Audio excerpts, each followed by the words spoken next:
Hey everybody, so here's our last round of problems. So we've got a few things on here, and we want to take these numbers, alright, these are some of our numbers, these are already in scientific notation, and let's work on taking them out of scientific notation. In here, in yellow, right, if you look over here, this is our little cheat sheet, if you will. This is our golden rule.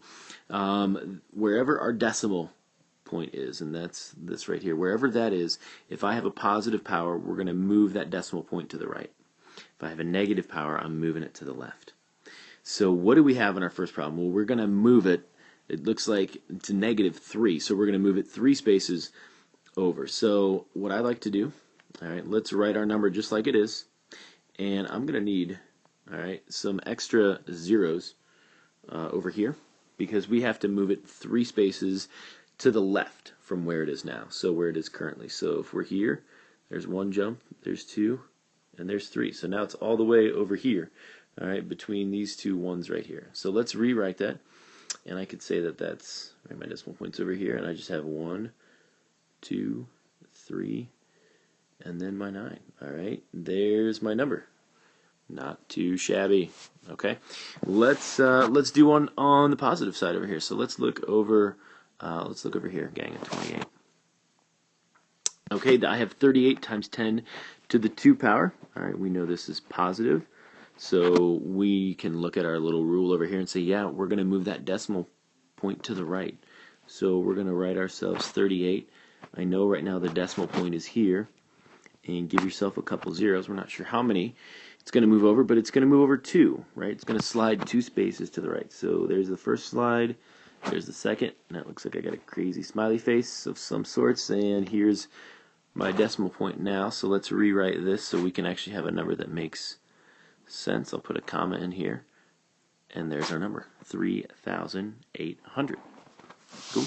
Why don't you guys give 29 and 30 a shot? All right, they're not too bad. Number 30 looks a little weird, all right, but I think we can figure that out. So give this a quick pause, and good luck. Okay, so you're back. That's great. And let's take a look at what we're going to do. We're going to start with 29 because 30's got one of my traps. Hopefully you did not fall into my trap. Okay, 7.5. Actually, you know what? Let's do this. Let's move this over here so we have a little bit more room to write. And I look at my power. It's -5, so I know I'm moving my decimal point over here. So let's give ourselves plenty of zeros because 5 is a pretty big number. Okay, and let's move it. So we're going to move it 5 jumps to the left. So there's my first jump, and 2, and 3, 4, and 5. So it ends up all the way over here, right? Or this is 0.0000075. Cool. That is a really small number, right? And that's one of the reasons why we use scientific notation, because it's an easy way for us to write really big numbers or really small numbers without having all these crazy, I mean, look at all those zeros on there, so that's ridiculous. So anyway, so just a little extra tidbit for you. So there's, right, here's our answer for that one, 0.000075. That's our number in standard notation or standard form. Now you're thinking to yourself, okay, did I fall into the trap or did I not fall into the trap?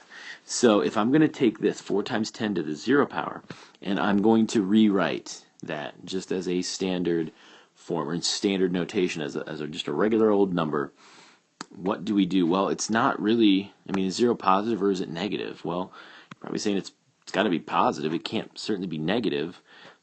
But how many spaces are we going to move it? Well, we're going to move it 0 spaces. So we could think of 4 just as the number 4.0. Another way to think of this too, gang, is if we move this decimal 0 spaces, where does it stay? Where does it move? Well, it's not moving anywhere because it's moving 0 spaces, so I don't have to move it at all. Another way to think of this is if I asked you, what is 10 to the 0 power? 10 to the 0 power, you would just tell me that's 1.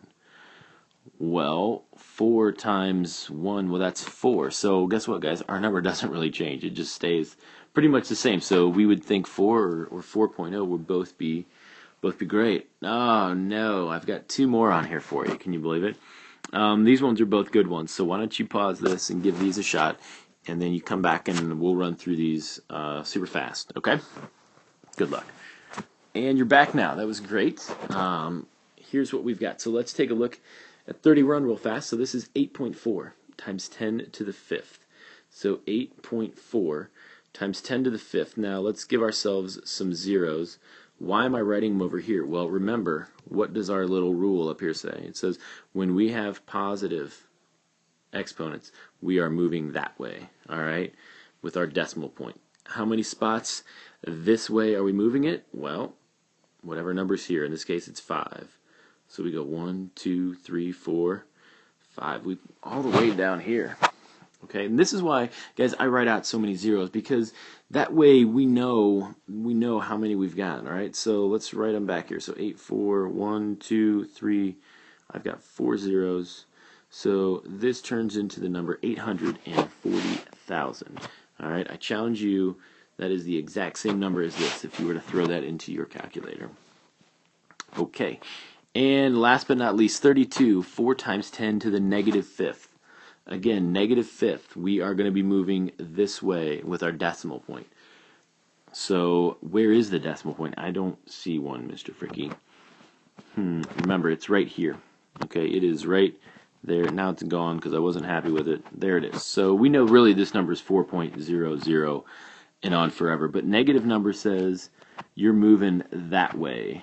All right, we're going to move that way by 5. So again, let's get some zeros in here, and now let's just move it 5 spots. So 1, 2, 3, 4, and 5. So it moves all the way over here. So here's my new number. It is 0.00004. A ridiculously small number. Okay, that is crazy. That's why we'd rather, all right, write what our problem is, 4 times 10 to the negative 5th, because that looks much more impressive than 0.00004. Either way, they both mean the same thing.